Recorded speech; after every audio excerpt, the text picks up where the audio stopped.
Στο Maker Lab πιστεύουμε ότι τα παιδιά είναι το μέλλον.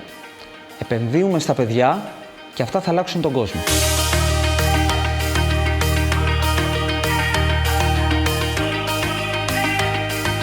Ίδρυσα το Maker Lab το 2017 γιατί είχα ως στόχο να βοηθήσω όσο μπορούσα τη νέα γενιά, έχοντας πρόσβαση στα καλύτερα μέσα που επιτρέπει η τεχνολογία να προετοιμαστούν για τις ανάγκες του 21ου αιώνα. Στο εργαστήριό μας, παιδιά από 4 ετών και άνω πραγματοποιούν εργαστήρια STEM και ρομποτικής, διδάσκονται μηχανική, ηλεκτρονική και προγραμματισμό με σκοπό την καλλιέργεια της υπολογιστικής σκέψης.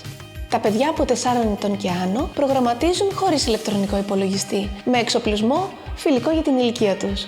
Μέσα από πειράματα και δοκιμές μαθαίνουν διάφορες έννοιες της φυσικής βιωματικά, όπως είναι η έννοια της τριβής, της ταχύτητας και της επιτάχυνσης. Μεγαλώνοντας, χρησιμοποιούμε τον υπολογιστή και προγραμματίζουμε με γλώσσες γραφικές όπως η Blockly και η Scratch. Φτιάχνουν ελεύθερες κατασκευές, σύμφωνα πάντα με την πρόκληση που έχουν να αντιμετωπίσουν.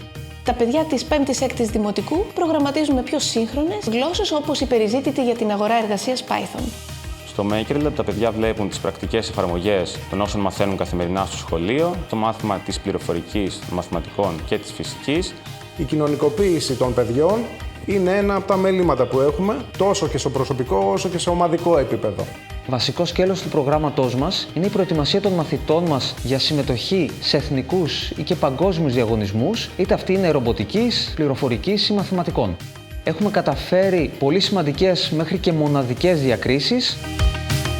Η βασική μας φιλοσοφία είναι ότι ο κάθε άνθρωπος μαθαίνει μόνος του. Ο ρόλος του δασκάλου δεν είναι να βάλει πληροφορίες στο μυαλό του παιδιού, είναι να δημιουργήσει ιδανικές συνθήκες μάθησης.